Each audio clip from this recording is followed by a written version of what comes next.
Welcome everyone. It's great to see you here on the days of panels. These are panels that we've been organizing together with the new Nordic Music Days. Do I need the microphone? Yeah, maybe. Hello. Yeah. So it's really nice to see you all here. We are going to talk. We're going to have two panels today. One is called Composing Systems, and that's the one here this morning. And at 1 o'clock we have a panel called Contemporary Lutherie about new instrument making. And that is in connection with this exhibition that we organized with the festival. So some of you might have been here yesterday trying out these instruments, listening to them. But we've also seen some of them in performances. On Tuesday we saw the Halldór Eldjárn at the end there in action, which was very exciting. But in this panel, we would like to, well, maybe we can have here. Actually, we should mention that this is the panel is run by the Intelligent Instruments Lab, which is a project funded by the European Research Council, the ERC. And what we do is that we work in a field that is often called new instruments for musical expression. And we are quite interested in working with engineers, computer scientists, philosophers, composers, performers, and the audience to understand what we see as a current issue in modern technology. It's the kind of intrusion of AI into everything we do. And we are looking into how artificial intelligence becomes part of our musical instruments. So not artificial intelligence replacing the composer, creating new works on its own or being some kind of independent entity. We're more thinking how does artificial intelligence become part of our physical instruments? How do we extend our thoughts that we already do with our instruments, our acoustic instruments? We think in terms of those instruments, but how do these thoughts change when the instruments become intelligent or have certain agency or change the way we think and so on? So that's our problem. We're kind of reflective upon our own technologies. We have a little lab with these people, but I want to get down to the slide of the people who are sitting next to me. And they're here.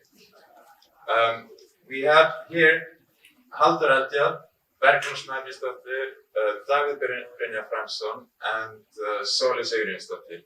And these are all Icelandic composers, inventors, performers, musicians, dancers, philosophers, very interesting people I've got here with me. And we're going to talk a little bit about composing systems.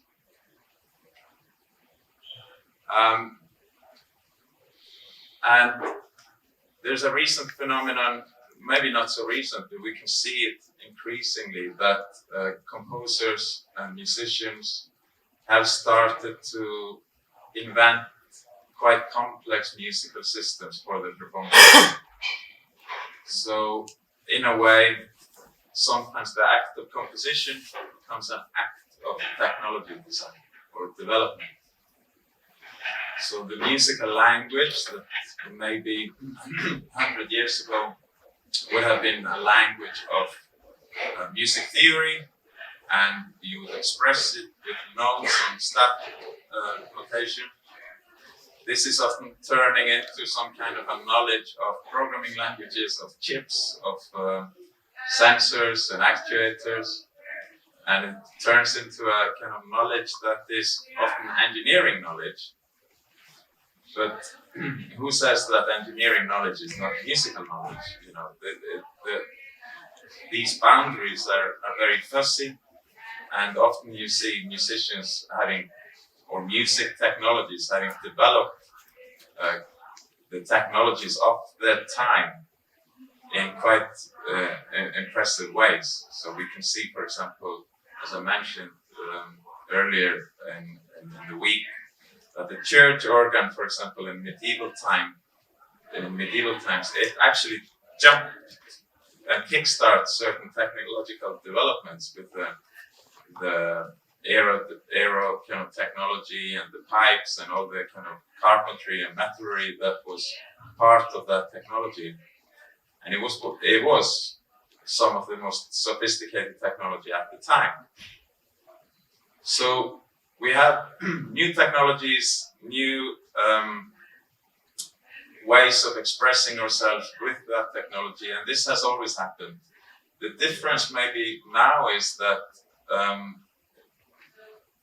if you think about the evolution of musical instruments, we can see that there was a certain industry around instruments. With the Gutenberg press, composers were able to compose music and have it printed. When we're talking 15th century here. When music is printed, it is disseminated. It's like file formats of the time, the score. And if a composer has something printed, you imagine someone at the other end playing that music. So we have to have a contract between the composer and the performer. And what is that contract? It's the notational language, but it's also an established, concretized musical instrument. The composer has to know what the instrument does, and the interpreter has to understand what the composer meant by that score. So the instrument has to be somehow concretized or understandable, a constant in this equation. But the situation is very different today. Everything has kind of exploded. The music industry has exploded. The music business has exploded. I mean, at least for artists, it's not like they're getting much money from these short plays on Spotify.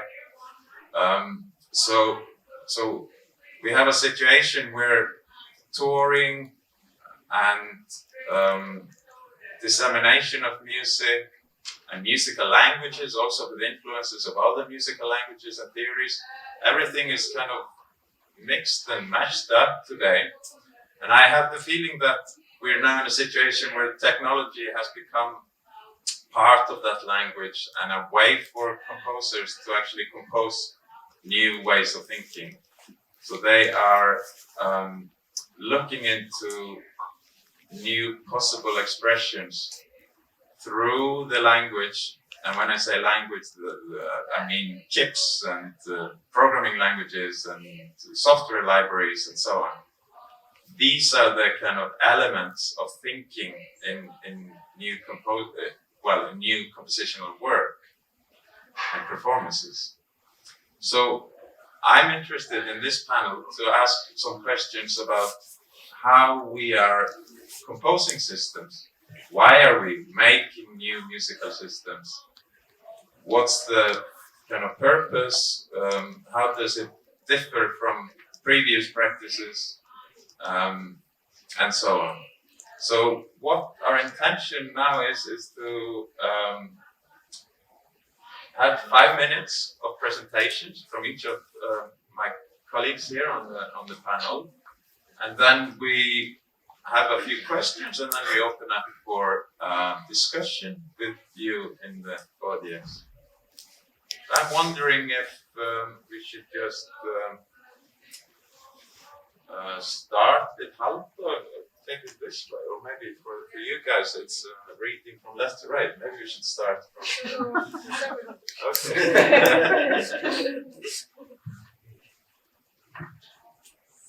Did you want to show something?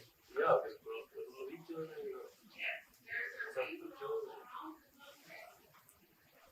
My name is Halldór Eldjárn, and I am a computer scientist and a composer, musician, percussionist.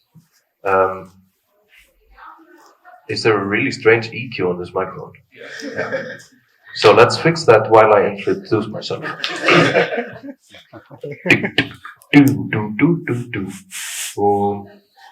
Yeah. Okay. What I mostly do in my work is that I'm currently working on a computer program that composes music or is intended to use in the creative part of making music. I'm also composing music just as a solo artist. I think the problem here is the microphone, not the EQ. So let's just keep it Do you want to try like this this. one? Hello. Okay, yes, that's much better, right? No? Yeah. I've been studying generative music as well, and yeah, I just look at myself I make experiments. I make a lot of experiments, both with music and music technology.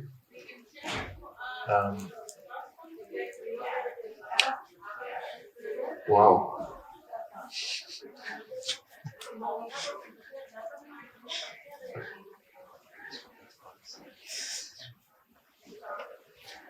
What I wanted to show you is just a few clips of my current projects and future projects. Yeah, this is my website. Where are the clips? Did you get the link?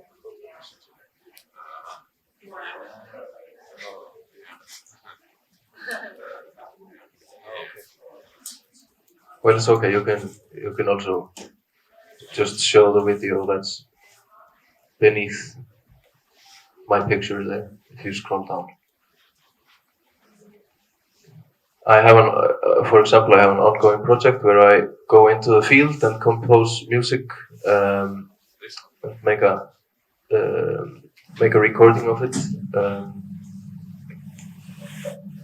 In this frame, you can see it's like a teaser of one of my instruments. It's a resonator box made from Icelandic wood.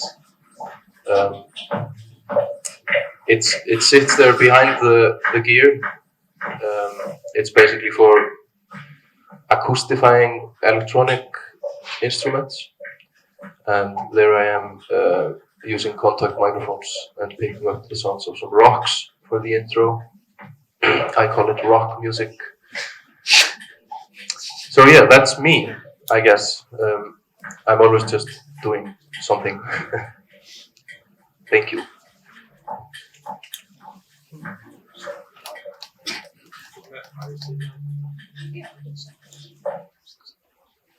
Hi, I'm Bergrún. Yeah. There's. Oh, okay. Oh, yeah. You can. That's just play on that video. Yeah. Lovely websites, yes.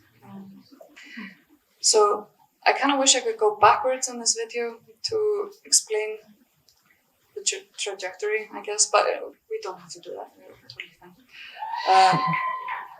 Yeah, I guess my interest in composing systems kind of stems from my background as a classical performer. I think I was feeling like I was being confined into this sort of like a human interpretation machine. And I was feeling very stuck and frustrated with it. So I kind of found this way into these systems where maybe starting with animated notation back in the day, and then into using more kind of a software-based systems, Max MSP. Always trying to relate to performance and performers, trying to make space for them to interact more freely and kind of for them to find their kind of unique element within these systems that I create. Like I want to interact with performers on a more personal level than what I would get if I just compose a piece linearly, which I sometimes actually do in between, just to kind of go to the front and the back sides of dealing with composition. But I always find myself drawn back into these experiments where I feel like I'm always starting at the beginning, really. I feel like I'm always starting from scratch. Every project I do, it's kind of like, maybe we can skip ahead. This is maybe my newest piece. Yeah, there's a good, composing these notational systems as well, without really knowing where I'm going, trying to find something surprising. And like I got confused. There's this thing going on at the Nordic house that said "In Search of Magic," and for a little while I thought that was this panel. And I was like, yes, perfect. But maybe we can skip ahead to the last piece. Just maybe most relevant to the actual topic at hand. Yes. Yeah, that's that. Yeah. Yeah, that's fine.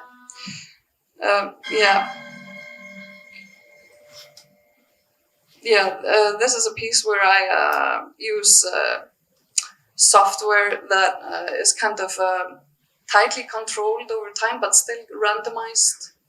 And I'm controlling the whole piece through sensor use. And the performers are experienced improvisers, which I usually prefer in a piece like this, where I can draw out of them their the kind of essence of what they do and how unique they are and how they interact with the material that I present. These instruments. No. Yeah. Like I said, every piece I'm starting from scratch, really. I don't really use much of what came before in the next one, except maybe in some abstract way, I guess. Yeah. Quite a dark video with a lot of light. Yeah. I hope I've made myself a little bit clear, but we're trying to do it under 5 minutes. Yes. Yeah. Wonderful, really exciting, and so nice to see some examples of pieces as well. Yeah, that would be Did you want me to? Just bring up the website, I think.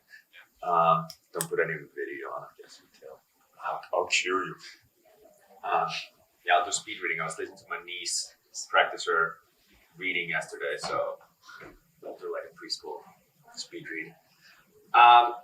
Basically, composer, the older generation of NMD may know me a little bit and know that I come from sort of a very strictly notated background. And a while ago, that kind of the energy that I was going for and what I wanted to get out of the music just wasn't coming through the notation. So spent the last few years doing sort of research, trying to find new ways that work for me as a creative musician. So basically what I've been doing is constructing repeatable dynamic situations or spaces, situations where the larger scale decisions of a piece are decided, but the moment to moment isn't. And recently I've been incorporating machine learning, partially in collaboration with the lab here, into the process, both as part of the compositional process, but actually also as a way of getting a live performer in with the performer. So like that the score can sort of be a living entity, if you can think of it as the score. A thing that actually changes in time. So the performer is not locked into having to be executing a specific idea that is pre-written from through XYZ from A to B, but more a system or an environment where they are having to listen and respond. So the piece is always being reborn every time it's played. And through this process, kind of allowing the audience in to be exploring and discovering the piece along with the performer as they go, which of course brings up a lot of sort of, what should we call it, authorship questions, and it's very interesting actually. I've been like every recent concert I have to like fight for not being listed as like composer performer, which I find a very sort of fascinating aspect of this. But also this sort of approach has been going more and more into a direction where, in some ways similar, I think, to Bergrún, you end up working very specifically with the performer. The pieces are completely created with that performer, to the point where my instrumentation, the most recent piece I did here, the instrumentation is that instrument, but the instrumentation for like the last 5 pieces before that are actually the performer, not the instrument that they have. So they're not repeatable by others, partially because of what people can do, but also just these are things that I do with them as collaboration. So up there is part of the score from the piece that was here on Tuesday. These things kind of function as maps. They're kind of guidance about what is available to a performer at a given point in the piece. And then local like decisions of what sounds come, what order they come in, are completely left up to the performer. They have to listen to the cues of sort of speed and density coming from what they are doing and the interaction between what they are doing and the whatever system is in place. So if you slide a little bit to the side, other way, further. So, for example, let's start a little bit further to the right. No, 2 more videos over. Next one. So here, actually, this is Julia who was doing the piece here, just playing regular cello. But this is an example of a piece we did both at Sport in Aarhus and here, where the system is basically it's a convolution system in a space. The performer does something. She has to hear where it moves in space. It's changing constantly. And like I said, there is a score for it, but the score isn't the piece. The piece is literally, the entity is in, and by piece I mean like traditional score of it is not in the score. It's in the actually how things respond. So it's sort of an inversion of that. To give the performers time to sort of be able to make these decisions. These pieces are very, very slow, like almost like glacier moving. Plus this video is very slow, as you can see. Let's wait for a second and see if any music comes in or not. And these pieces are done also using soundscapes that the performers themselves record in their immediate environment. The pitches are derived from those recordings. So in some ways, they're kind of constantly interacting with their own neighborhood or system. I don't think this is going to do anything for us right now. Let's do another example. This video doesn't really work. You can see what it looks like and what it feels like, but not much else. The other thing, more specifically with regards to the systems angle that we're talking about here, if you go back to the left, and probably stop this video because I think they play on top of each other.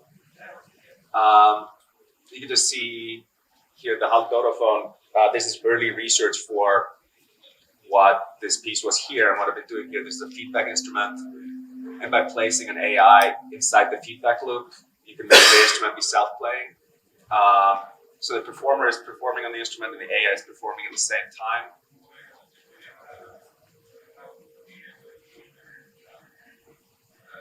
So in this case, like in the earlier case, the space itself was shifting and changing the type of response. In this case, the performer actually has to respond to an instrument that is changing what it does. Because once the AI starts singing a certain tone in the instrument, that completely limits what resonances she can get out as she's performing. So it really becomes collaborative. And the same thing goes if she's doing something and the AI tries to do it at the same time, it affects it. So it's not just like a simple like, here's a playback, here I'm doing something. It's literally the actions of one really influence and interfere with the actions of the other. So it's both the whole listening part, but it's also feeling in the instrument when something's about to happen or something has happened. Okay. Brilliant, thank you. That was very clear. Yeah? I think it works. Yeah. Do you have Yes. Let me see.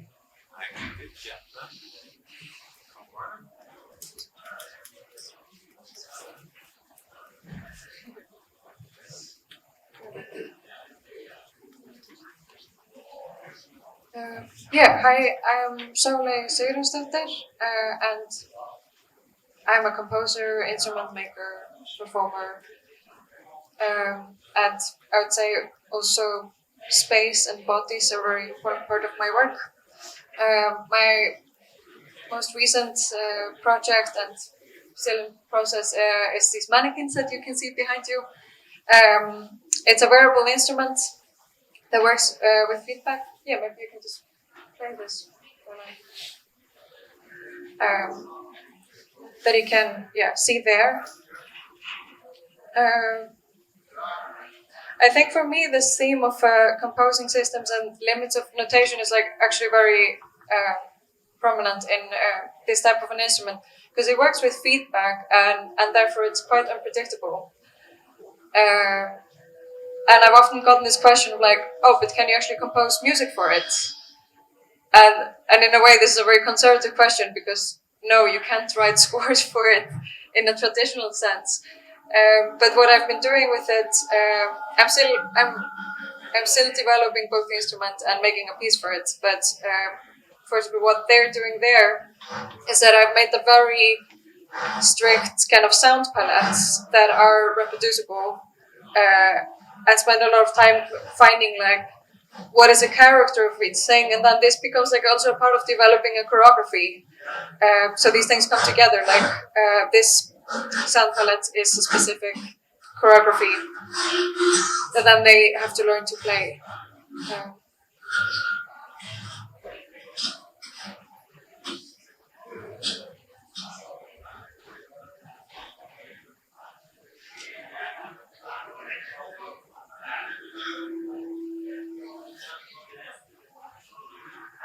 And yeah, in that way, I think also like making the instrument and developing the sound of that instrument is a very important part of the composition process. I also thought of, do you have the other link also?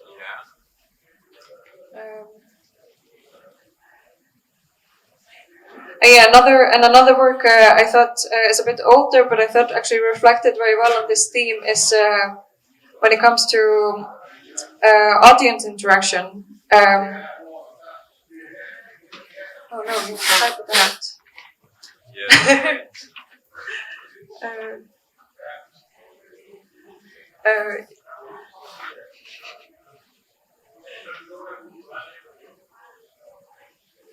Yeah, it's a piece. It's called tocar, which has a triple meaning in Spanish, which is to play an instrument and to no, I don't remember the third meaning, and to be affected, but there was a third meaning. So it's kind of an installation. Yeah, touch. It means touch and to play an instrument.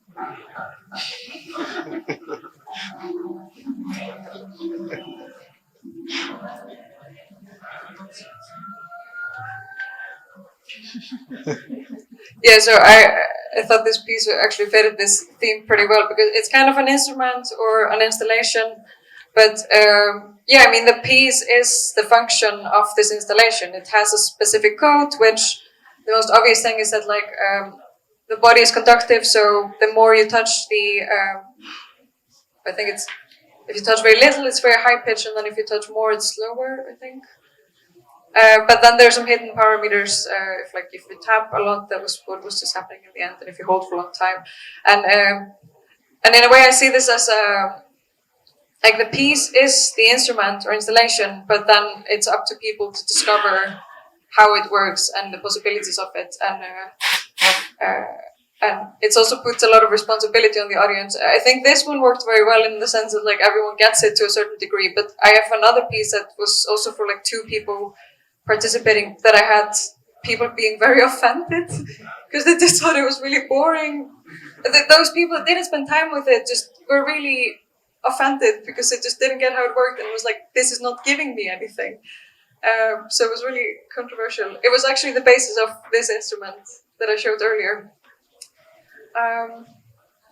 Yeah, and maybe just one more thing that really reflects on what the 2 of you already were saying, that I find particular with when I'm making instruments, but also working with musicians playing more traditional instruments. I like to also work with, let's say, expanded instruments. Working with people is very important, and for me, it's also a matter of like letting go of control. And I really personally enjoy improvisation. So I feel like an important part of my practice has become creating creative spaces, and that sense, devised theater is a method that I think is more defined, but I think many of composers are using it. So devising as in you have a group of people that are generating material together, and sometimes you have a director then that makes final decisions of what becomes a part of the piece. And I do this a lot, so working with both developing this instrument and developing a piece for it, the input from the performers becomes actually crucial to what ends up being. Because like I alone discover something, but then I see somebody else discover something else. And I made 4 different versions so far of this instrument that actually were really developed specifically for the characters that were performing them. And yeah, maybe a short note also, I also find this actually very important in curation. And I'm working also sometimes with grassroots organization in curation, and I find it very important to create this kind of safe, creative spaces for people to explore. And I think usually this brings the best result when you just give people a free time to go and figure out their stuff. Wow, fantastic. This is such an amazing group of works that we've seen here, and I think we get a kind of a sense of where composers or creators are kind of working with technology, and I think we're seeing. I wrote a book a few years ago called Sonic Writing, and in that book I kind of argue for a movement where we're stopping this, or we're moving away from this idea of composing works like we did in the 19th century, the work as a big object, a big kind of thing, to inventing systems. And there are so many issues here in that movement. If you think about composing work and an inventing system, there's a big change. What is the work? All these ideas of the perfect work, the kind of muse that inspires the composer to write something perfect onto the page, and then the struggling interpreter trying to find the real essence of that work. We're kind of moving away from that metaphysics to a much more kind of open, environmental, kind of collaborative way of thinking about the musical work. And we see that very much in the work of these people here on the stage, like Sóley describing how she's inviting the people to discover the spaces and composing with her and so on. And Bergrún as well with her installations and her kind of spatial kind of compositions. And then Davíð, Brynjar working with the technology very heavily, like what can the AI do? How do you collaborate with the AI? And then the space and the performer in addition to that. And then Halldór working with generative algorithms, trying to seek out the unpredictable, not the defined inspiration from the muse, but rather to see what is in the possible search space of the system that is developed. So I think we're seeing this very clearly, this kind of shift from composing a work to more of an inventing system. And that's kind of the title of this panel, Composing Systems. But maybe before we open up to the floor for questions and comments, maybe we can just start with a very basic question, for you guys as composers. What was the problem with the traditional note system of writing scores for a performer that just slavishly accepts your orders and plays it out? How hard do you want to go? Go hard. I mean, this doesn't work. The system doesn't want me to speak. But I mean, I'll go full extreme on it. I mean, and I'm wrong, so argue with me on this. But in 2022, writing a piece and asking a performer to execute my directions it's literally violence. Like, there is aggression in it, there's oppression, so many problems. But I'm not going to go all the way there. But I do think it's important to set first the goalpost that far. And then we can backtrack from there. Because I don't think it's a conversation we should have from like, oh yeah, we always have these scores, it's great, it's a great system. It's like, it's not a great system. It's like, where else do we have a mechanism around us where there is such a extreme one-way street there? Not saying that's wrong. There are great pieces we can do that way, but it should not be the norm anymore. The other thing is the economics of doing that I live in the States, and the economics of doing that are completely wiped out there. Like, nobody's going to pay you for having performers do anything, and also nobody's going to touch a piece that you're not collaborating on. Like, that's just not an option anymore. And I don't think that's a negative thing. It's literally society there just isn't interested in having basically, and this becomes so like gender and all these things. I mean, composers all used to be male and things like that. It's like, do you really want to walk into an art space and watch like me as a dude be like, hey, you people do whatever I tell you to do? Like, it's not a reflection of the society you want to live in.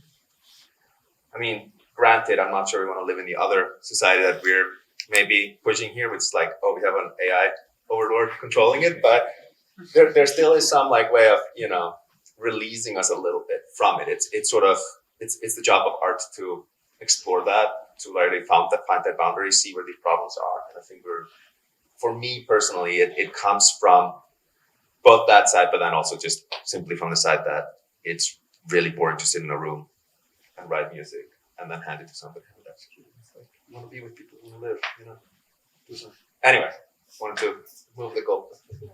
I mean, even if I'm very far on your side, I do feel like I have to be a devil's advocate.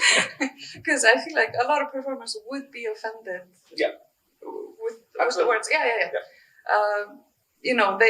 They see themselves as interpreters, even within confined spaces, such as written music that's handed to them. But now I feel like this is cheating. I'm way more I don't know where to go with this now. It's like you say, in the States, this subject has been pushed way further than it has in Europe. I feel like the environment here and on the mainland is completely different. It's still very accepted to be the sole genius who is presenting this material, and you interpret it, and then people applaud me. Yes, this is all me, all alone. But I agree, like that's not the way I want to work. But sometimes I do, just to get like a perspective, just to kind of like almost clear my head. Because then I feel like I come back to this other work even more engaged and passionate about it, It's a very strange thing, like this, when I'm trying to weave between these... You have to work things through for yourself. It's not just but absolutely, I agree. I want to be in a conversation with these performers. I want to experience them fully, and like how they are engaging with their instrument or what they're thinking about even. I could maybe just throw in a question, and maybe Halldór, you can respond to it as well. But when you design software, you do user studies. You make something and you have people test it, and then you go back to the drawing board and you improve on the thing and so on. What I feel you are describing is a little bit the composer doing user testing on their scores, a little bit too, which is very different from the old model where you would just, slam down the score and say, perform this, So that's kind of an interesting movement as well. But, this is, all of this is very interesting. I come from a background where I haven't studied composition, and I don't know anything, where I know very little about instrumentation, for example, but still I've written orchestral pieces and a piece for chamber orchestra, because I come from a background where I can read notation, and so it's been a really funny journey for me to compose in Sibelius.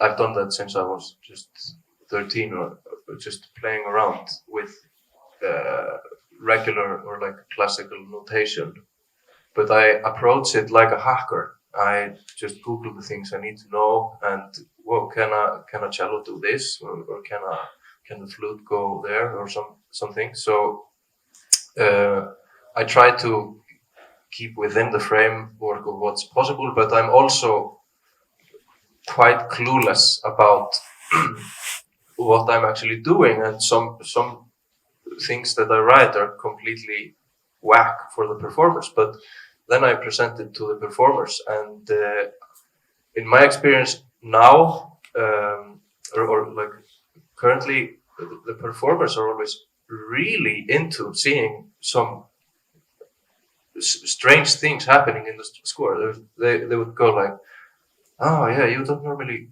write like this. You should." Or no, wait, and then they start trying to play it, and eventually they just play it, and okay. But I've never seen this before. It's in a classical sense, this is like not allowed, but I really like the challenge of people because I think also the performers are they're so fed up with all the rules that they've had to listen to in their probably 10, 20, 30 years of becoming the master performer they are, but still they need the challenge. But then also you have this layer of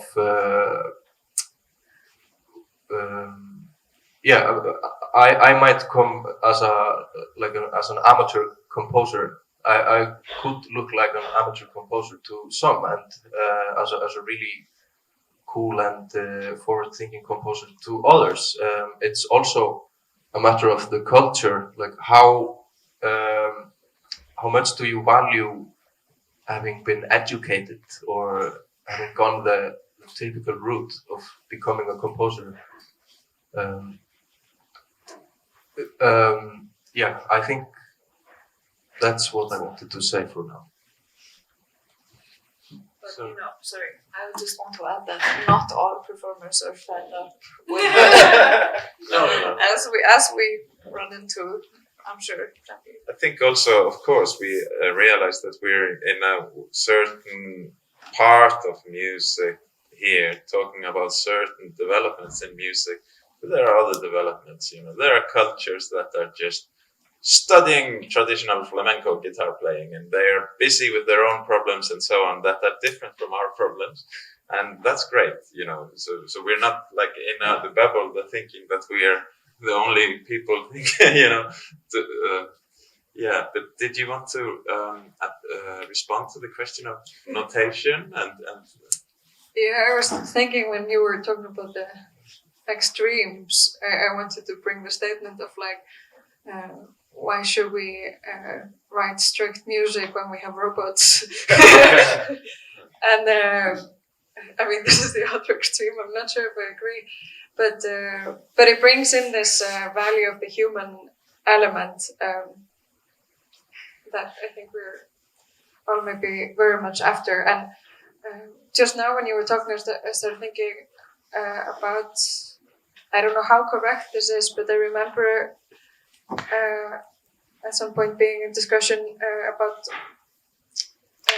because South Korea is very forward in technology development, but as I was told, so maybe it's not completely correct, they are really focused on creativity because they have understood that AI can never be creative, and China is already the master of mass production, so they're not trying to compete with that. So they're really valuing, like educating creativity because that's something the machines can't do, and I think from this perspective, then like. And also I was thinking also about historical perspectives earlier that I think 20th century really peaked in this kind of strictly notated music and the composers, the sole master, and this even leading to the movements that are currently active with new complexity and like really strictly written music that sometimes is questionable because it shouldn't be performed by robots. Going into, for example, the MIDI organ yesterday of like human limitations, that I think is also very interesting. But it's also, if we look further back, then this wasn't always like that. There is, for example, Renaissance improvisation traditions, but like the performer has a lot more freedom. So I think for me, I'm very. It's a little bit coming back to that. That it's just like, well, you have a human, they have an input, regardlessly of that relationship and status between those. That you could give value to the creativity. Thank you. That was really interesting, and I think what you mentioned with why should we make deterministic music now that we have robots? This was also an issue in the 70s, where the synthesizer had come and the kind of early music computer. But we saw, one strand of development like Xenakis and others writing really difficult scores. But then there were people like Stockhausen and others who really thought, why should we be doing this now that we have machines to do it? And following that development, we started to see a lot of graphic notation, where the composers really wanted to open up space for interpretation or creativity on the behalf of the performer. So all this development of graphic notation in the 60s and 70s, you could contextualize it with the advent of the musical machine, but it's a kind of response to it. And indeed, it's interesting to see then how do we respond to what is currently happening with AI and musical robots and so on. Where is the unique human presence or human contribution to the musical situation? It's interesting you're talking about the human element and like uploading a single composer for his or her works. It's strange, but as a human, we want to connect with another human, and I think that's a pattern that we do not easily ditch in the next centuries. But I met a robotic band a few years ago. I was playing drums and I made small drum robots and spent a lot of time building them and perfecting them. And they, as robots, are really good at they are really good at not working all the time.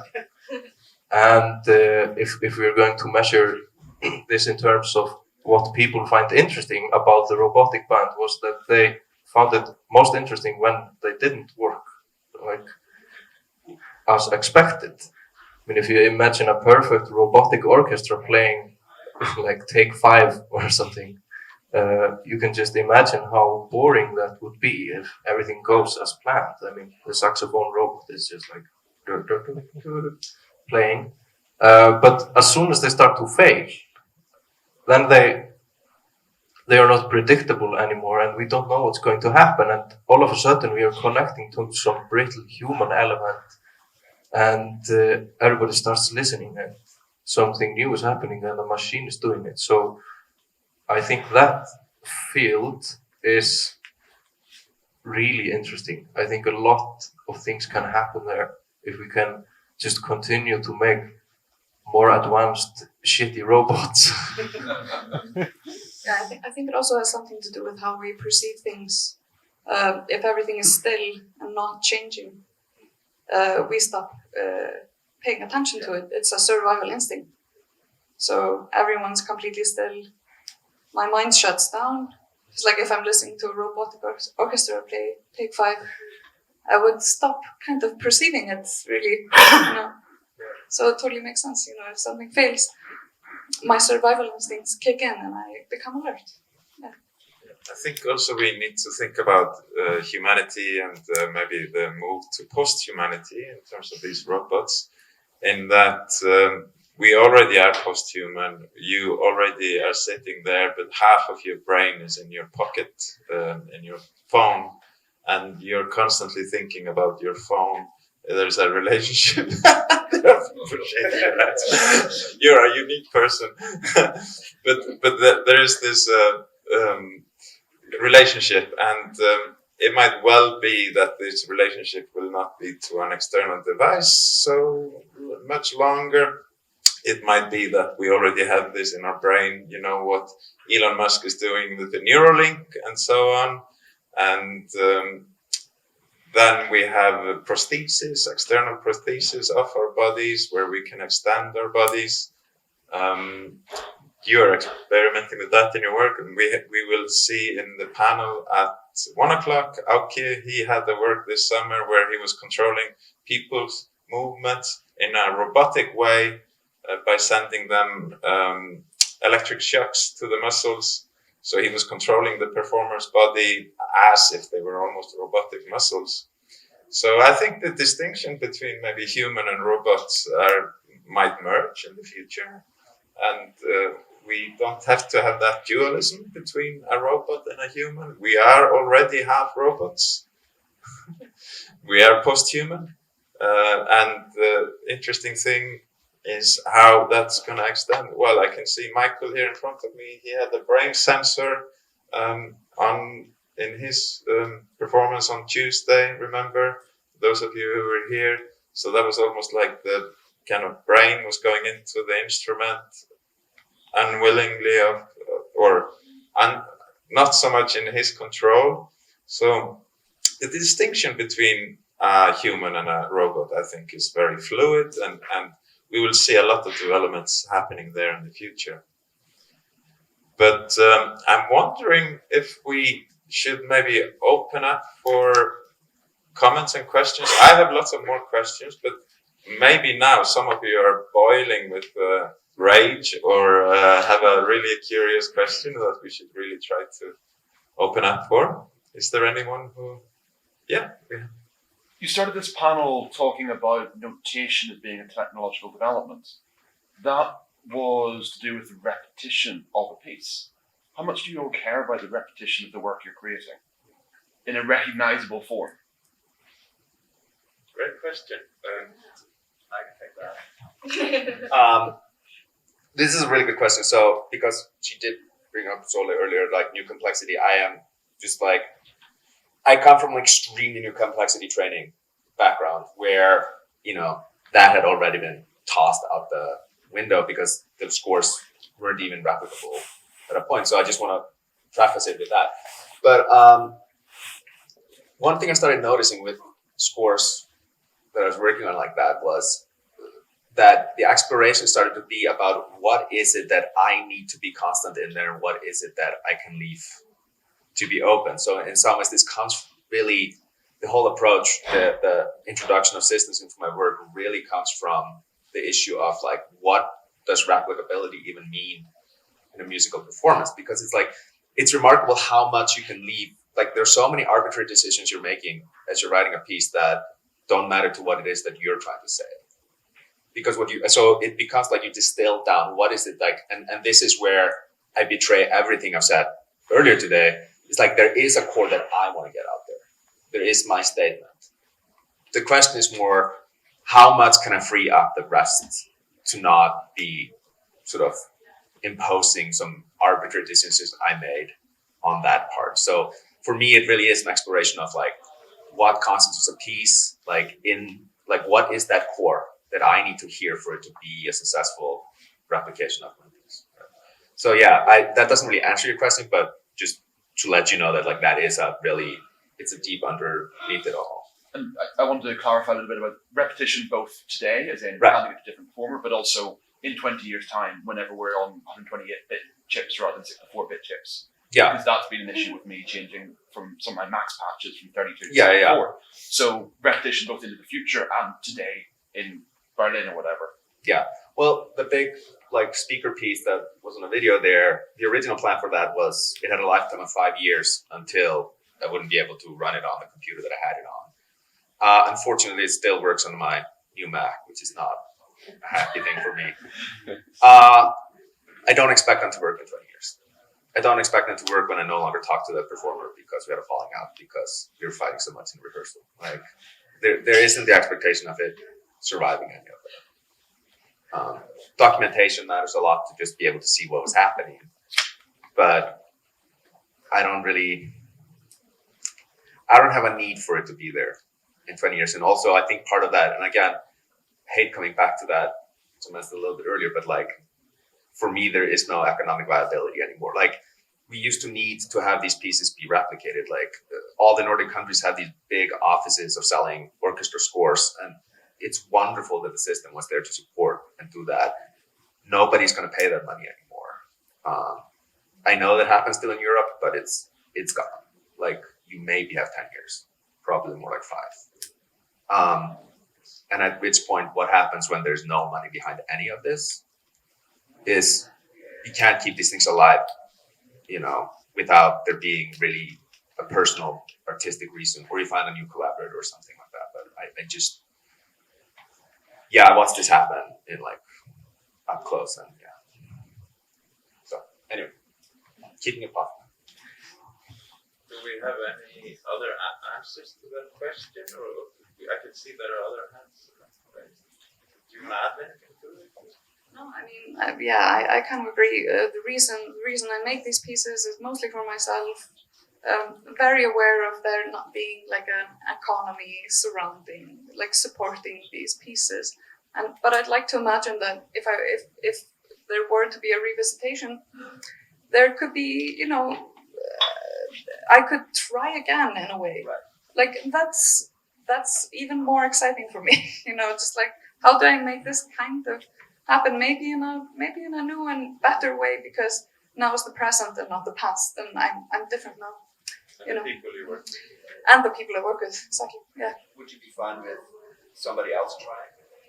Oh yeah, I've been asked this before, and I always my brain goes a little crazy. I'm not sure what would be the purpose of that. Right. That's some again. That's kind of this colonization way of thinking. I need to dominate this space or something. Why would you even care if I'm not here? Yeah. I guess that's it. Yeah, I just wanted to add maybe what I touched briefly on in my introduction, that I think it's also just very much about a mindset of what reproducible means, and for me making these kind of palettes or some kind of instructions that then allows a performer to take freedom in. Of course, it's not entirely the same. It's not the same between the same performer and different events, but it's of course can be very different interpretation of another performer. But I think how strict that kind of a system is, and for example, just an example, one piece that I made that has this kind of body percussion element and feedback to it. I made very strict kind of sequences that were this location on the body goes in this gesture. And then there's a part of the piece that I asked them to sample it. So what's very clear is that the speed changes and what sequence it is changes, but then they are free to make spontaneous decisions within this sequence. And for me, this is of course it's clear, now I'm speaking about my own piece, but of course it's clearly composed, but it's never going to be exactly the same. But for me, that's actually the beauty of it, and makes it most interesting, at least for me, and usually I hope the people I'm working with. Thank you. you. I saw some questions in the audience. I don't remember who was first. It was okay. So it's Michael, and then Nick, or you, and then Nick. Yes. If we don't think about the technological aspect for a second, a lot of what you said comes down to collaboration and notation being more of a documentation for yourself than for the performer. The piece developing different performers or being developed with one performer in mind. And a lot of this, if not all of it, has been there in jazz for generations, forever, since its conception, yet jazz didn't come up at all in this discussion so far. Except maybe from the Take 5 from a robotic orchestra, which would be the antithesis of jazz, probably. But yeah, it often doesn't come up in these discussions in new classical music. So has that been a source of inspiration or influence for you at all in your work, or is it for people you work with? I mean, I'm going to guess Bergrún is probably in the same boat that like basically all the people we end up working with are from that, like, right? Like you mostly work with improvisers by now. Well, not mostly. Okay. I would say like 50-50. Yeah.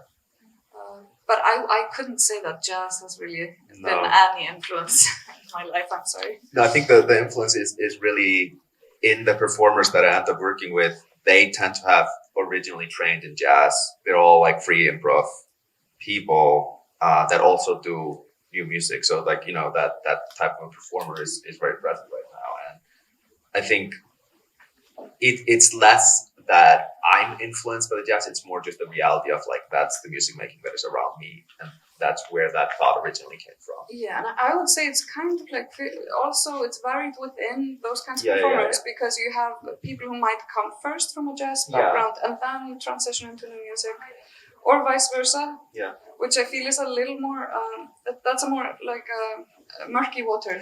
Yeah, and I because I mean there's the whole like I don't know how much the sort of, you know, California improv experimental scene really is coming out of jazz versus I you know, but it's a very fraught subject that has a lot of varied answers, nuanced answers.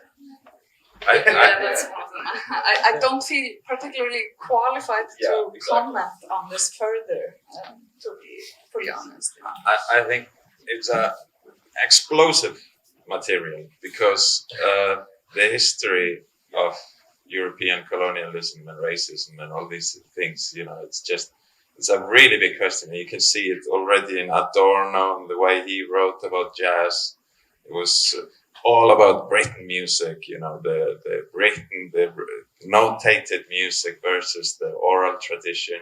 And of course, all the money goes into the notated music but then the oral tradition gets a certain kind of help with the recording technology, where the recording becomes kind of the work in the way that the notated music is the work. But you can see then if you read George Lewis, for example, an Afro-American professor at Columbia, and the way he writes about John Cage and his friends and the way they use the term indeterminacy when they really wanted to use the term improvisation, but they couldn't because they were, according to George Lewis, racists. You know, you start to see a tradition of politics and racism and colonialism, and it's just massive material that's so difficult to deal with. At least here, you know, we're not really the people to talk about this with any with any experience, you know. I think you can kind of just say we're catching up. I think it's not necessarily a direct influence. I think it's more just like, right, this is where we are getting now. Yeah, like I think I tend to focus on just you know, trying to just think about the sounds and you know and trying to work with people that I know have pure intentions regarding sound production. And that's just really the only thing that I can do personally, if that makes sense.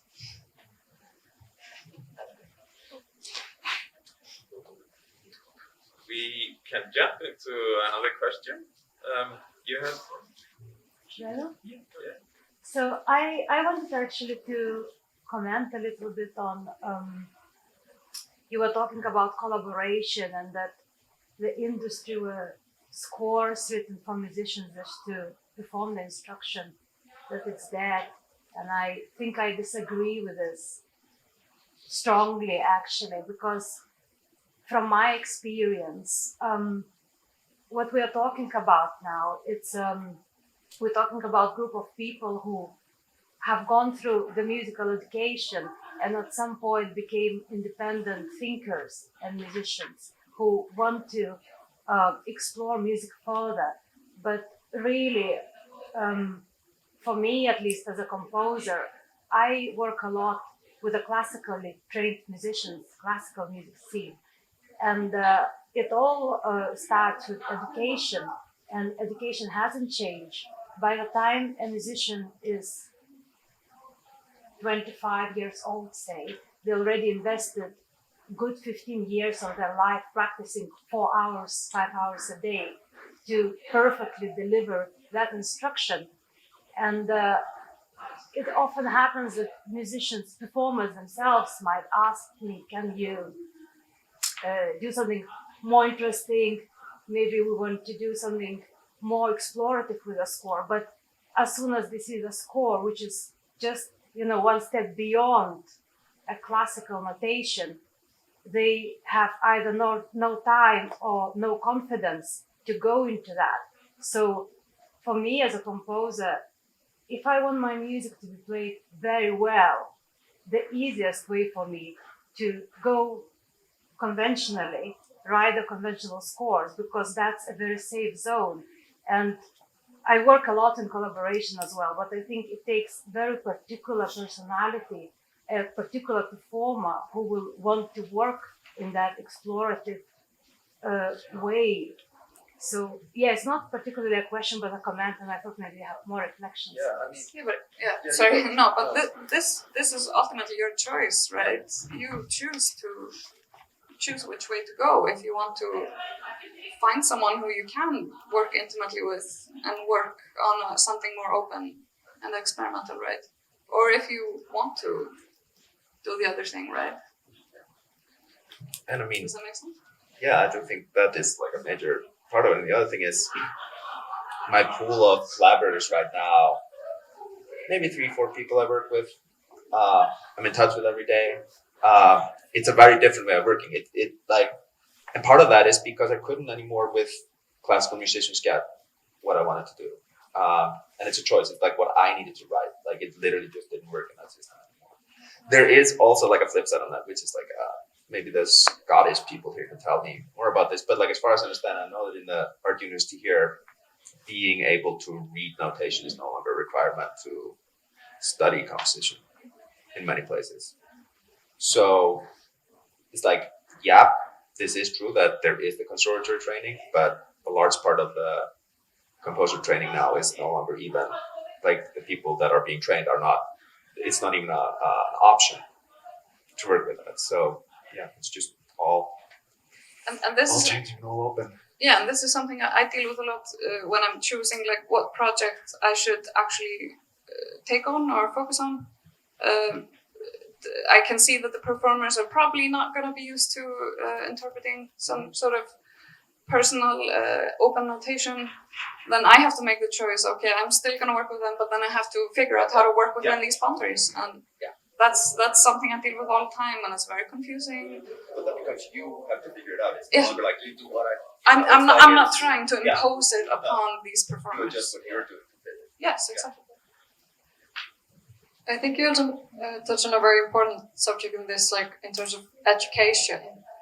And something I have been thinking a lot about is that this classical education environment is very based up on an individual, and that you spend a lot of time alone. And this is why I've personally actually been leaning more towards the theater environment, because then the primary workflow is to work in the space with the group, and there's a lot of this emphasis on like that the working is being together, and not necessarily like being productive. So I think this whole thing with classical education is very like, what is being productive? And I get very frustrated.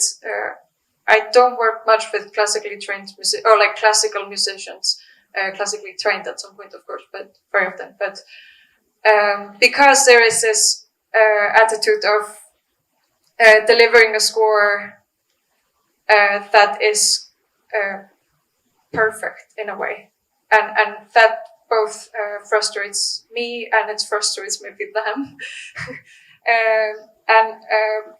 One approach that I've thought was super interesting is a choreographer named Marina Mascarell that I was working on, and I'm working on with this instrument and a sketch of a mannequin instrument that you saw here.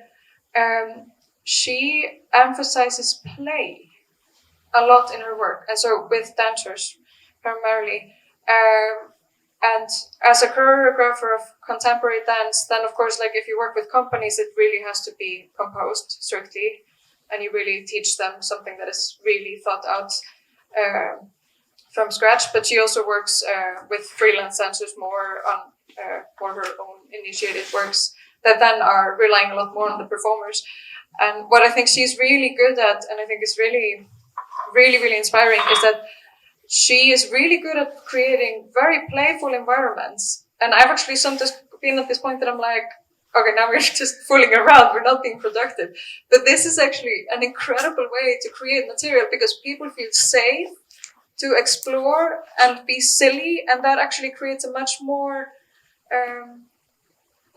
they feel more free. So somehow the material becomes much more varied because nobody's feeling restricted to fit into a system. And yeah, this I think is very inspiring.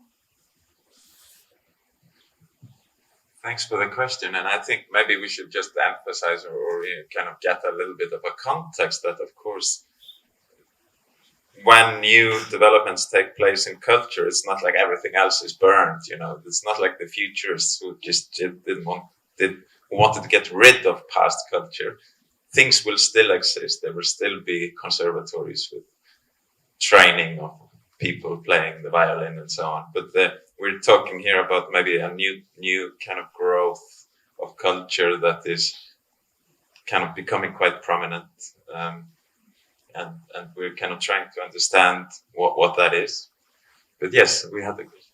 Yeah, thanks. I have a lot of sympathy with a lot of the arguments that have been put forward, and want to thank everybody for having fantastic, interesting work and discussion.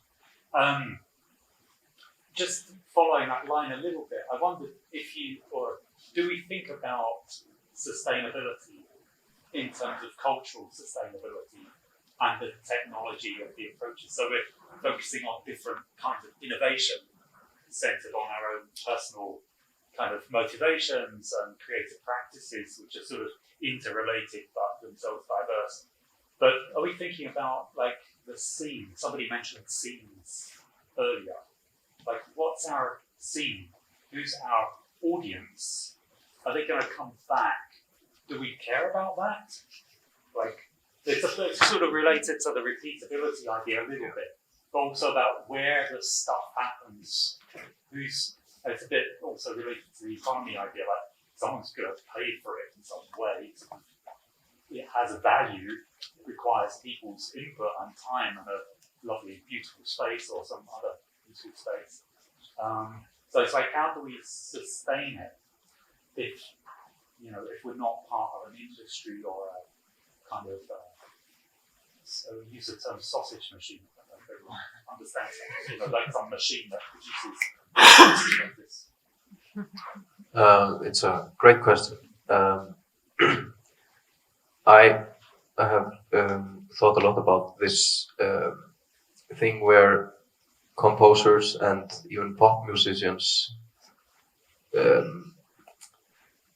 it's not enough for them just to produce songs or compose pieces, but they have to, like we've been discussing, invent systems around the compositions, or the compositions themselves are systems, or even if they want to be famous, they have to somehow invent there or own their platform, and not like a platform of distribution, but they have to have a sound or a voice. Like we can, for example, I've thought a lot about the felt piano movement, where you automatically become a part of a scene as soon as you put felt dampers on your piano and start playing quiet music. That's a really sustainable musical field, but it's like an augmentation of a known instrument, but we just that's somebody invented that, or a lot of people invented that, and a lot of people are doing great just playing soft piano stuff.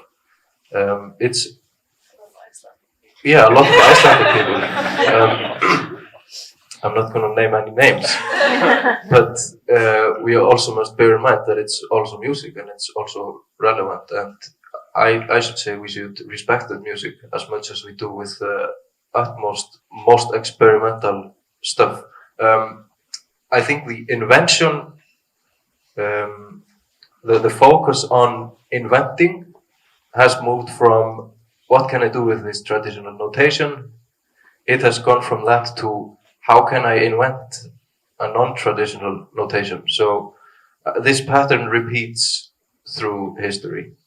We create a system and it works really well in the beginning, and we start saturating the ideas we can make with the system, and then the new innovation is all about breaking down the system and creating more and more systems, each in different direction. And for traditional notation, we have maybe 1 million pieces, but now we have 1 million notations and one piece in each. I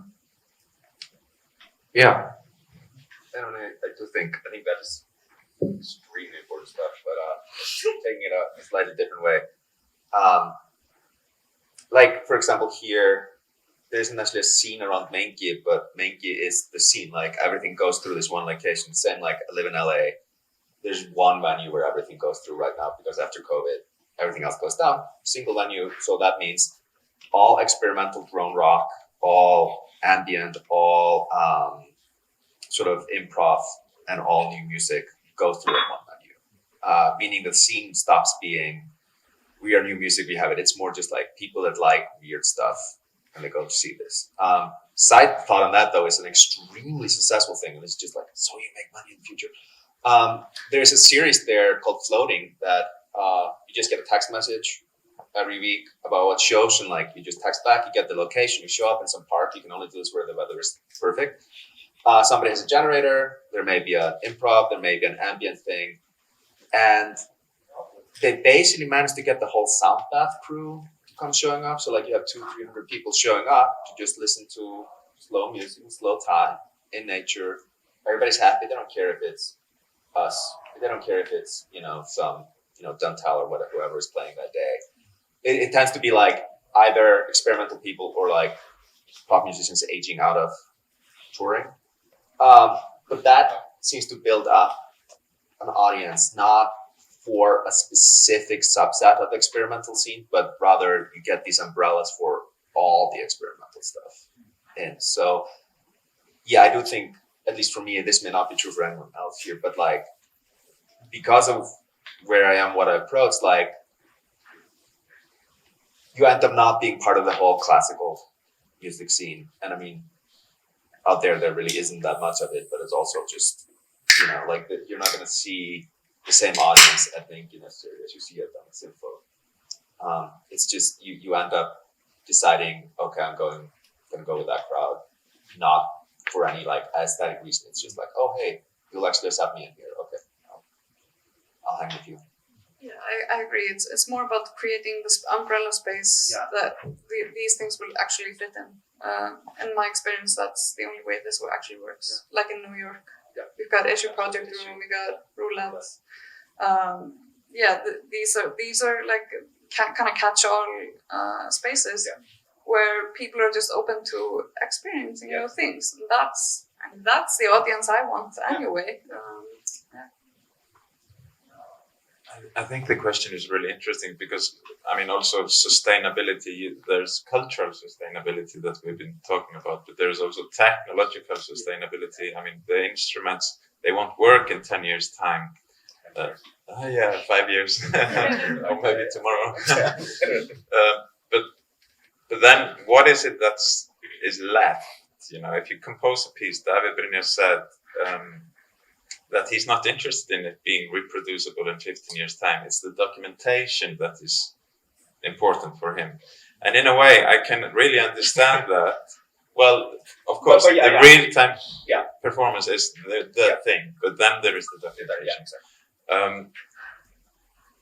But what do we learn? You know, how do we continue the sustainability of the development of the music?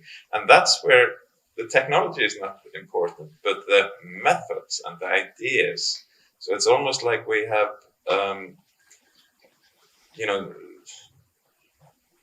we have technological substrata, but also an ideological level where the ideas of certain interactions, of certain composition or performative modes were developed on a Raspberry Pi, but then in 10 years' time, they're going to be operating in a Neuralink system, you know. So we have technologies and instruments, but we also have the layer of ideas that connect to whatever technology is at the time, and that's kind of interesting to think about that kind of sustainability as well. I think, how does that work? How does the idea that is? Yeah. So there are terms for that. I mean, Richard Dawkins talked about mimetics, or in my book I used ergomimesis. It's like thing from one technology that an action that can be embedded in another technology at a later stage, but the knowledge is there as some kind of embodied interaction with the technology. Just one short point. I think we should also be aware of that. We are currently inside a trend. We are inside some sort of 80s era right now, where we are really trying to mix technology with music. And sometimes I catch myself as being a bit ignorant about that. Yeah, okay, all that's happened in the past has led up to where we are now, and now we are figuring it out, and we won't have to figure anything out after we have figured this out. I mean, it will just become like this. We've broken down the barriers around classical music notation, structure, and invented these robots that do everything, and then we're just done. But it's not like that, because we can regress, and the most advanced thing in 20 years could maybe be to write notation, like to write just a new Beethoven piece or something. That might be the most advanced thing you can do then. We don't know, and we don't even know if. I'm just going to be really bold and say maybe technology will not survive within music. Maybe nobody cares about using a Raspberry Pi or a motion sensor for creating any music in 10 years. Maybe we will just exhaust that. We're not going to get there unless we do that work to exhaust. Yeah, of course. I'm not arguing we should stop. I'm just saying, maybe this will be our 80s era of like, we used to use generative software to create. Whoa, how to 20s, roaring 20s is that? You have to be careful what you say if electricity prices keep on rising. Yeah. Are you recording this? Don't use it in the future. Well, there are chip shortages already, and maybe there will be not so much electricity, and But let's not be doomsday. We have a question over there. Yeah, an observation really. It seems to me there's been quite a lot of disparagement in the 19th century in classical practice, and I fear that maybe you're sort of trying to defeat one misconception, Adorno's, about notation by substituting another. And if that sounds sceptical, I hope not. I'm actually delighted that people are doing what you're doing and experimenting in the ways. But it seems to me actually what you're doing is it reminds me of the early 19th century. You know, Berlioz' instrumentation is pages and pages of different societies of the ophicline and what they can and can't do. And there were lots of other instruments being invented, the bone system being applied, and junk shops of Europe were filled up with instruments that went by the wayside. But what sustained the instruments that worked was where they could be used in terms of an artistic vision that brought communities together in whatever way. And as I say, I'm sceptical about the view of notation and what it means about the interaction between composers and performers. I think it's much less dictatorial and colonialist, I hope, as somebody who writes notation most of the time, than is being presented. So I'm sorry if that sounds sceptical. I'm very pleased with what's going on. But actually, really, you're in quite a 19th century technological paradigm. Yeah, I would just like to say that I don't think I'm being very dogmatic with my notation practices. I don't expect to spread them out necessarily into other areas of, whatever anyone else is doing. So I guess that's my 2 cents. I love everything really. That's, and when it comes down to it, I appreciate everything that already exists as well. I mean, I'm definitely going to be writing notated orchestra pieces when I get bored with this. So I mean, it's not. I still know how to do that. And like, it's not that I think that system is failed, but there are cultural problems around it and questions we do have to explore and look at.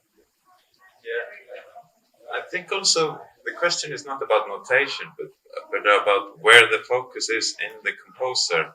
So we're talking about inventing systems here, and how do you invent systems in the past? You mentioned the 19th century, but we're not really trying to attack the 19th century in that paradigm, really. But in the past, you would have the composer maybe not so much working with the luthier. It was kind of an established instrument they were composing for. There are, of course, examples of that, but what we're talking about now is that we're talking about people who are developing new pieces through technology. They are looking at what new chips are there, what new sensors, what new software libraries are available. And these are non-musical materials. They're maybe coming from military or game industry and all kinds of pulling in technologies from all over the place that become musical material. And that's the notation. I mean, that's the kind of system building or compositional building that you might be notating with a programming language. You might be notating in an assembly language with bits for a chip, or applying an AI kind of library. So it's not so much about one language replacing another, but it's more maybe the shift from the composer becoming someone who is thinking about a different communication channel. It's not the kind of information theory of sender, medium, and a receiver, but more like someone building the system from in the lab, and that building the system is at the same time the act of composition with people, with technology, and with even the audience, So it's a very kind of participatory process. And I guess the only reason, we have seen 2 kind of questions that are kind of challenging this from looking back into more conventional approaches. But it's kind of natural for us, I guess, to compare with something that we are familiar with in order to describe what we are doing. It's not intended as an attack on, at least from my perspective, not an attack on beautiful other practices, Yes. Do you feel that there's a bit of a difference between composing of music and creation of new sound, or do you feel they work together really well? New sound. New sound. Yeah. Yeah. So exploring these new sound chips, etc. Do you see that as a different process or result, or do you think do you see composing music as the same for process? I hope I got the question right. I think for me, with this kind of, especially instrument making,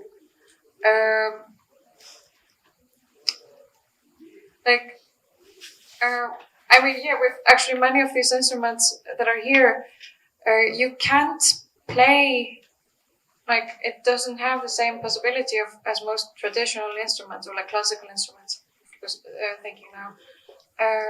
So I feel like this invention of like new sound is a part of the composition process in a way that you have to go through this, like, what can this instrument be, and then I see it also as a user interface experience thing, that you're like what can this instrument do, and they're like, okay, maybe I need to fix this so I can do a little bit more, and then you go back and fix the instrument, and then you try again to play it. So I think Halldór is an excellent example of this, because he's been developing the Halldór for many years, and he's made so many versions of it, and it's like, I think this interaction of like what the instrument can do and how it sounds, and then thinking how can I expand on this,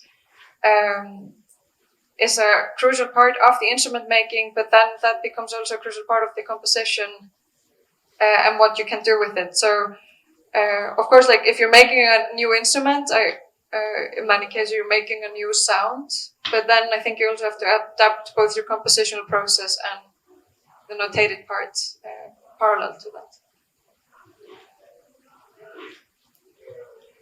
Do we have any other comments? Is there a question somewhere? Yes? Human beings have a very love-hate relationship with habit, and that's why you get things like neurosis and obesity. And I was wondering if the creators feel that computer system generated music is like a metaphor for a new human consciousness that allows freedom of perception. Can you repeat that?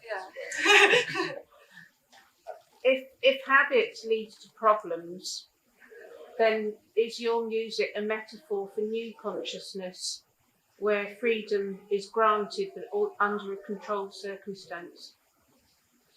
Yeah, I think that's an extremely good sort of question. I mean, and to not answer it is that I think the human interaction part overrides really how deep it goes into that, because I mean, I think nobody here works straight up with fully generative. Maybe Halldór does. So there always is a human element, but I do think you're absolutely right on that for me, and like, this is not a diss on anything, but like there's something slightly gluttonous about new music coming out of classical music. Like it's a little, orchestra, it's big, it's like a lot of things. There's just some aspect of being like, fine, I'll go in my corner with my machines and work with one person. It's like there's some like, self-punishment component, avoiding getting obese or something like that. So I do think you really are drilling into like what the motivation can be behind going there. Yeah. I'm sort of less of a positivistic. It's not just like, oh, technology is great, it's wonderful. It's more just like, shit, this is where we are. Yeah, maybe it's not directly to the question, but I have the feeling that now when we're like very attached to our technology, there's also this movement on very sensory heavy practices that are like the opposite of this, like really, tuning into something. I mean, I feel like there's a big wave again of ambient stuff, which is very meditative in a way, but also this kind of practices that are really like tuning into your environment. I think this is an interesting response to like all the technology development that we're so saturated with so much stimuli in our everyday lives. Just one point on generative, because you mentioned it. I see generative music as a practical thing because I'm lazy, and I always add in a human curation element to it. Fully generative music, which just goes on and on, explores every idea there is, it does not interest me at all. I use it more as a tool early in the process and then curate it to something I like, and then that is the piece, or like the subset of what I like from it is the piece. That sounds awfully a lot like what composers did in the last century with the 12-tone techniques and all that. I just had to comment on that. Yeah, systems that allow us to work. We should start to wrap up, and I think the questions were really interesting here. I'm just wondering if we could kind of pose one question that would lead into the next panel, which is on contemporary Lutherie. And it kind of resonates with a question that came earlier about tradition and sustainability and maybe education. But if I'd like to pose a question to you, many of you who are working in institutions and teaching, how, for example, if we are inventing new systems and if compositional language is, in addition to musical notation, is becoming technological design, where you need all kinds of sensors and speakers and understanding of technology and programming languages in order to develop these pieces. How should we change education for that to happen? I think I'll just give it to you because you're a lecturer at the Iceland University of the Arts and Music. Yeah, oh, thank you.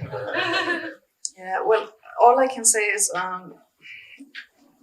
working within these systems, it's so personal.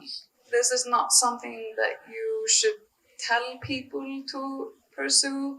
They kind of need to get there on their own, and they need to find the tools and the techniques that resonate with them and that they feel comfortable with. And I feel like institutions should support that endeavor. And I try to do that personally. I don't really see any way of really institutionalizing this kind of approach. Yeah, that face is exactly how I would feel about that. And that kind of goes in hand with how I feel about pushing the traditional agenda of composition onto students as well, if they don't really want to be there, which is what I was kind of running away from personally in my early studies. Yeah, I guess maybe Davíð has a different answer. I mean, there's a reason why I don't seek out much teaching.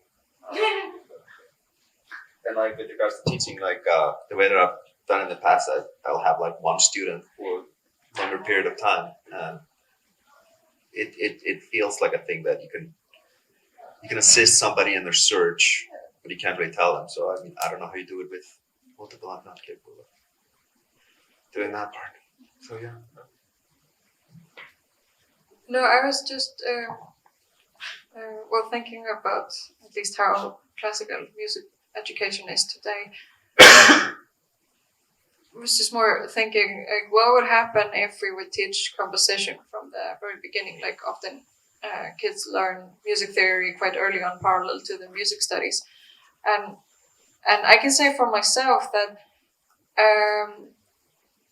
it took me really long time, like from the moment I started composing music and until the moment I showed it to someone was actually many years.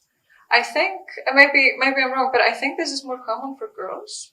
I find like boys being much more like willing to share what they're doing, at least from what I've seen from first of all Nordic music, but also just in my education that there's always very young boys that apply, but the girls are always like 23 plus, but the guys are maybe 18. And yeah, like if we just touch on this idea of the like God composer, you know, this 20th century attitude of the like single composer that really does everything. That in a way, I think that's a little bit the mindset that limited me. So I wonder, like, what would have happened if composition is just a part of the program from very early on. So not composition strictly, but just this kind of active creation. And of course, there are people that do that, but yeah. Yeah, I got a very formal education. I remember one time from high school, college, yes, mental school, where we had a lab in physics, like a physics lab experiments. We were doing experiments with oscilloscope, and I had headphones on, and I was really bored with what we were supposed to be doing. And I asked the teacher, do you think if I would connect the headphones to the oscilloscope and reverse it as a microphone, I could see the wave? And the teacher was like, no, that's not possible. But I still did it, and it worked, of course, because that's how this works. Just had to zoom in and see. And the teacher was like, well, how did you do that? And I think the essence of this moment is that I really liked getting really formal education and learning about how things traditionally are done, but I allowed myself to get bad grades at what I did not find interesting at all, but still didn't experience like I was a failure, because when you go into study something, people divide them roughly into two groups: the people that are only doing this for and really want to get good grades, and the others who do not.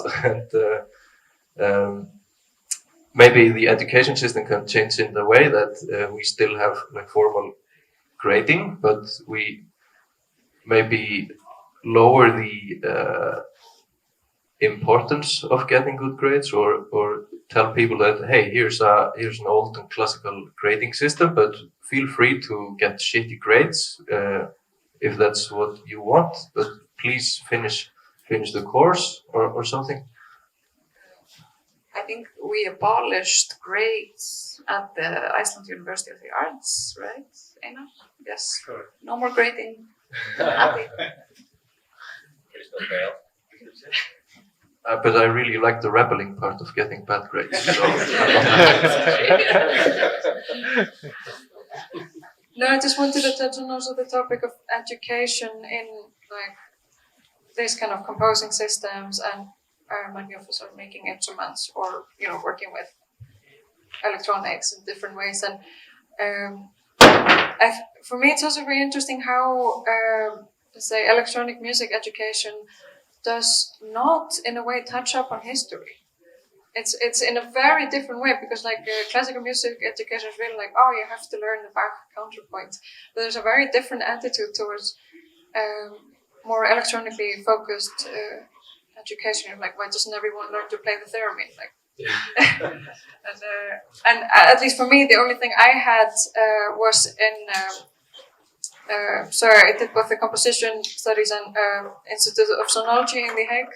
And I think the only historical thing I had over the 4 years was in the first year in a class called Composing in the Analog Studio, I think. And we got 2 assignments that were literally from the 60s. It was just like, so you were basically only allowed to use the Analog Studio, and you could use a computer, but you were supposed to use it as a tape machine. So like just cutting up parts. And this was actually very interesting. I think it taught everyone who did it, like methodology speaking, I think everyone learned a lot from it, but it's actually the only historical electronic music assignment I ever got throughout my studies. Yeah, I think they had a similar thing at Mills College, where I once got my master's there are actually a lot of history courses within electronic music, but then also recreating sound art pieces from maybe the 60s or something like that is very beneficial to experience. But I would like to imagine that this lack of emphasis on history within the context is because everything is still so much in flux. It's so immediate. It's more happening, right? It's happening right now. So there's less time to waste on the history, I guess. Even if it is extremely beneficial, like you say. Okay, I think we. There was a question there. Is it a quick one? Yeah. Yeah. So we've been talking a lot about the idea of community and music and experimental music, and we've touched upon teaching, and a few people have shared their experiences. But do you feel like you have perhaps a social responsibility in terms of teaching or kind of bringing up younger generations, especially when we're talking about things like social issues and these ideas of power and privilege in kind of society, and maybe how we can address that in teaching and specifically through working in sound and music? I personally just feel like being where I am and doing what I'm doing, that's a start. There's not. You often feel yourself at a disadvantage being looking like I am, even if there's, if I'm still white, I'm still a woman in Europe. So just being here, digging my feet in, being around, talking to people, that's my MO as of now. I don't know about you guys. Trying to be available.